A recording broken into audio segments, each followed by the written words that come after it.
Bom dia, meus irmãos, a paz do Senhor. Para quem vai ver esse meu vídeo, né? Um bom dia, uma boa tarde ou uma boa noite. Não sei quem são as pessoas que vão ver esse meu vídeo, né? Estava aqui meditando na palavra do Senhor e me veio o desejo no meu coração de falar, né? Um pouco da palavra do Senhor, com minha humildade, com minha simplicidade. Nunca usei minhas redes sociais para fazer vídeo falando da palavra de Deus, né? Talvez muitas pessoas vão querer ouvir, outras não, mas todas vão ser. Quem ouvir vai ser de acordo com a vontade de Deus, quem Deus tocar no seu coração, de ouvir, né? De escutar a palavra do Senhor. Estava aqui nessa manhã de domingo meditando a palavra de Deus aqui no livro de Jeremias, num capítulo muito conhecido, né? Que é Jeremias capítulo 18, que fala um pouco sobre o vaso do oleiro, né? A qual Jeremias é um livro que claramente Deus está querendo passar para o seu povo, que ele quer um conserto com o seu povo, né? Ele quer a todo instante instruir o seu povo a voltar ao conserto com ele, a voltar a ser como era antes, mas o povo aqui de Israel, no livro de Jeremias, era um povo muito impenitente, né? Um povo que não se arrependia do seu pecado, mas Deus, ele, por sua riquíssima misericórdia, ele estava dando tempo ao povo, ele estava tentando instruir o povo, né? Através do seu servo Jeremias. E no capítulo 18 de Jeremias, é uma passagem muito conhecida para quem é evangélico, para quem lê a Bíblia, né? É muito conhecida, mas eu vou tentar ler o capítulo 18 todo para me poder passar algo para vocês, né, que vão ouvir a palavra do Senhor, para vocês ouvintes, né, nessa manhã. Capítulo 18 de Jeremias, que diz assim: a palavra do Senhor que veio a Jeremias dizendo: levanta-te e desce à casa do oleiro, e lá te farei ouvir as minhas palavras. E desci à casa do oleiro, e eis que ele estava fazendo a sua obra sobre as rodas. Como o vaso que ele fazia de barro quebrou-se na mão do oleiro, tornou-se a fazer dele outro vaso, conforme o que pareceu bem aos olhos do oleiro fazer. Então veio a mim a palavra do Senhor, dizendo: não poderei eu fazer de vós como fez este oleiro, ó casa de Israel, diz o Senhor. Eis que, como o barro na mão do oleiro, assim sois vós na minha mão, ó casa de Israel. No momento em que falar contra uma nação e contra um reino, para arrancar e para derrubar e para destruir, se a tal nação, porém, contra a qual falar se converter da sua maldade, também eu me arrependerei do mal que pensava fazer-lhe.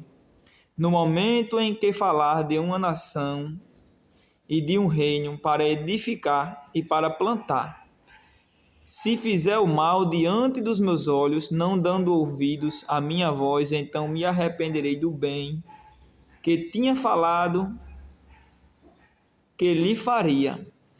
Ora, pois, fala agora aos homens de Judá e aos moradores de Jerusalém, dizendo: assim diz o Senhor, eis que estou forjando mal contra vós e projeto um plano contra vós. Convertei-vos, pois, agora cada um do seu mau caminho, e melhorai os vossos caminhos e as vossas ações.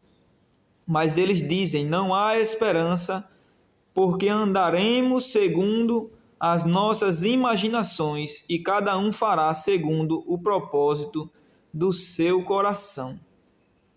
Portanto, assim diz o Senhor: perguntai agora entre os gentios quem ouviu tal coisa. Coisa muito horrenda fez a Virgem de Israel. Porventura a neve do Líbano deixará a rocha do campo, ou esgotar-se-ão as águas frias que correm de terras estranhas?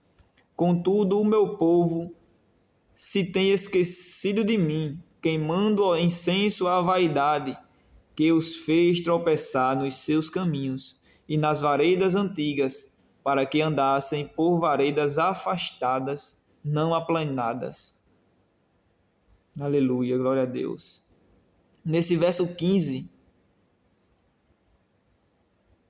quando Deus está dizendo, né, que os fez tropeçar nos seus caminhos e nas varedas antigas, para que andassem por varedas afastadas, não aplanadas.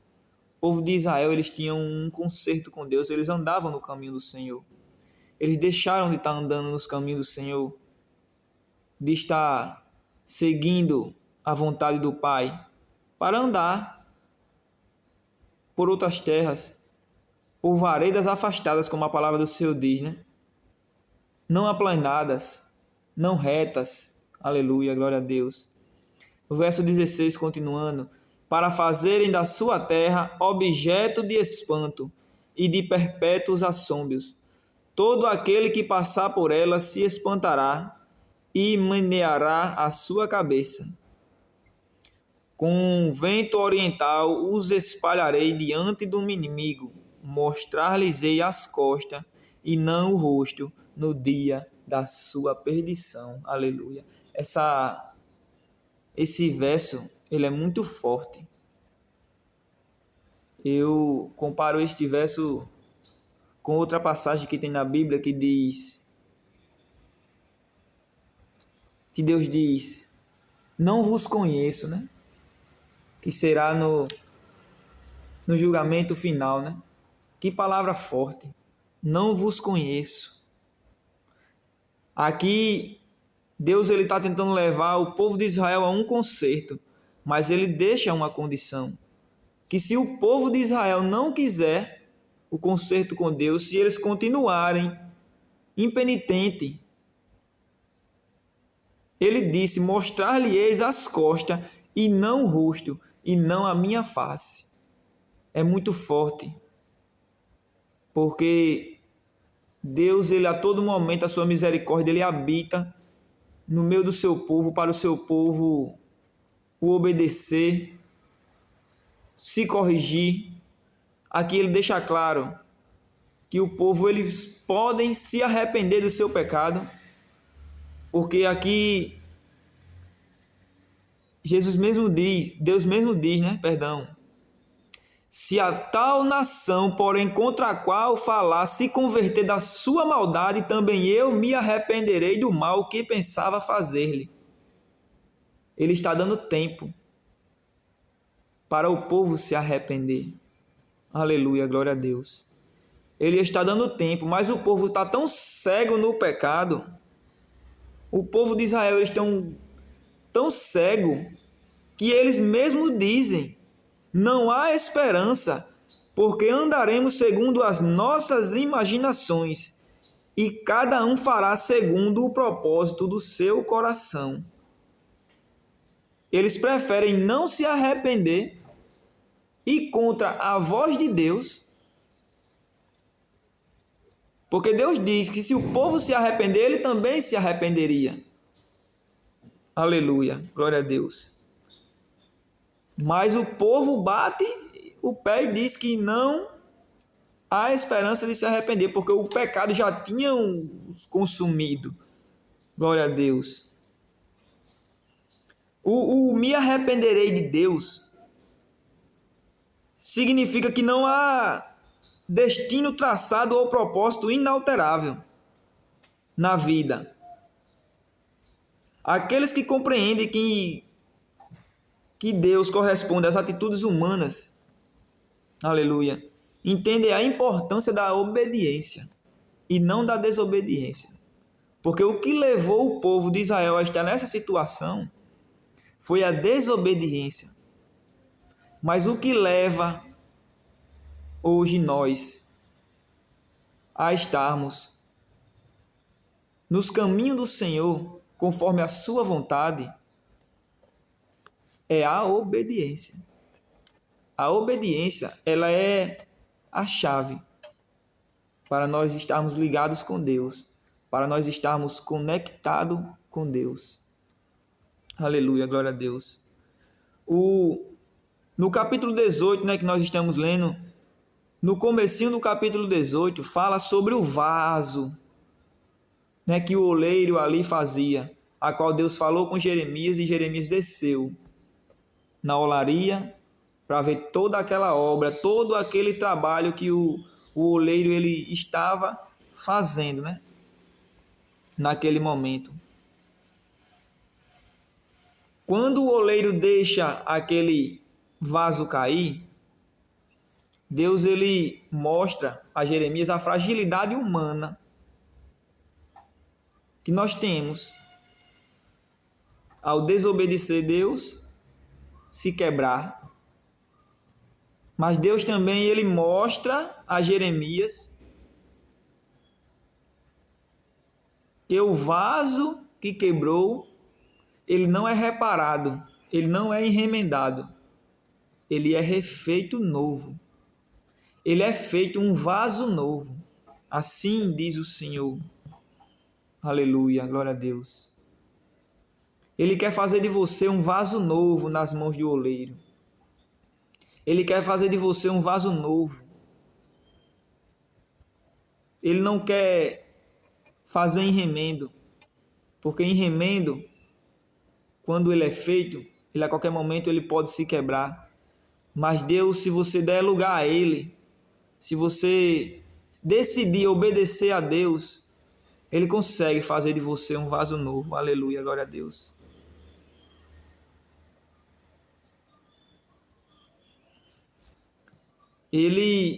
Deus ele fala com Jeremias de uma forma tremenda aqui nessa passagem. Ele também, quando o oleiro ele está fazendo aquele barro, sobre as rodas, aquele vaso girando, na olaria ali, e o oleiro com todo o cuidado, com toda a delicadeza do mundo fazendo, Deus também ele deixa uma reflexão, que somente na mão do oleiro a vida passa a ter sentido. A nossa vida ela só passa a ter sentido nas mãos de Deus. Aleluia. Quando estamos longe da presença de Deus, como um dia eu já estive, eu achava ter vida, eu achava ser feliz. Mas na verdade a nossa felicidade nós encontramos em Deus. Nós encontramos na obediência a Ele. Hoje tem muito aquele dentro mesmo das igrejas, mas das igrejas que não ensinam a verdade. Tem, mas nada a ver, você pode fazer isso. Mas aí aquilo planta na mente de quem não tem conhecimento, de quem não lê a Bíblia, porque a Bíblia ela é o verdadeiro conhecimento, A Bíblia Sagrada ela é o verdadeiro conhecimento, e você passa a fazer apostasia na sua vida. Você passa, no capítulo 8 de Jeremias, ela fala sobre a apostasia do povo. Aleluia, glória a Deus. Lá em Jeremias, no capítulo 8, ela fala sobre a negação, o abandono da fé em Deus, em Jesus Cristo, nos princípios bíblicos. O povo, o livro de Jeremias em si, ele é Deus falando através de Jeremias que quer um conserto com o seu povo, mas o povo de jeito nenhum quer. Mas isso só leva à ruína. Isso só leva à destruição. Mas aqui em Jeremias e nos outros livros, né, anterior a Jeremias, muitos tiveram milagres de Deus. O povo presenciou os milagres de Deus. O povo conhecia a verdade, o povo conhecia os princípios bíblicos. Mas o povo preferiu abandonar a fé em Deus e seguir segundo o seu coração, segundo o próprio coração. É muito perigoso nós tentarmos seguir a vontade do nosso próprio coração. Aleluia, glória a Deus. Nós temos que saber por onde andamos, por caminhos que devemos andar e que não devemos andar. Aleluia. No Evangelho de 1 Coríntios, capítulo 2, verso 2, diz assim: mas como está escrito, as coisas que o olho não viu, e o ouvido não ouviu, e não subiram ao coração do homem, são as que Deus preparou para os que os amam. Por que eu estou lendo isso? Porque hoje, ao começar a estudar a palavra do Senhor, eu vi duas gerações distintas. Eu vi a geração do povo de Israel, que presenciava os milagres de Deus, que via com os seus olhos as maravilhas que Deus fazia no meio do seu povo, e preferiram abandonar a fé em Deus. O que eu vou falar aqui hoje, outras pessoas entender de outras formas. Eu quero dizer que hoje, não que hoje Deus não faça mais os milagres que fazia antes. Ele continua fazendo, porque Deus não muda. Quem muda somos nós. Porque Deus, ele é fiel a todo momento. Deus, ele não muda. Ele é o mesmo, hoje e sempre. Aleluia, glória a Deus. Mas por que, Felipe, que você está falando isso? Eu estou falando isso porque antes o povo de Israel, eles conheciam os princípios bíblicos. Eles viam de perto. E hoje o povo de hoje não vê mais? Até vê, mas se negam, não pegam o conhecimento bíblico, não param 30 minutos, 1 hora, 2 horas, seja quantos minutos for, para ler a Bíblia. Como vão conhecer a verdade? Por isso hoje o povo se adaptou muito como eu já fui um dia. Esses dias o meu saudoso pastor, presbítero Jeová, que nos ensina ali na nossa congregação, da Rocinha, ele disse algo que tocou em mim, que há um tempo eu vivi assim. Ele disse que tem crentes que, quando vão ao culto, não sabem nem onde está a Bíblia. Não sabe nem aonde está a Bíblia. A Bíblia às vezes está até empoeirada num canto. Sai procurando na hora do culto para ir para a igreja. Um dia eu fui assim.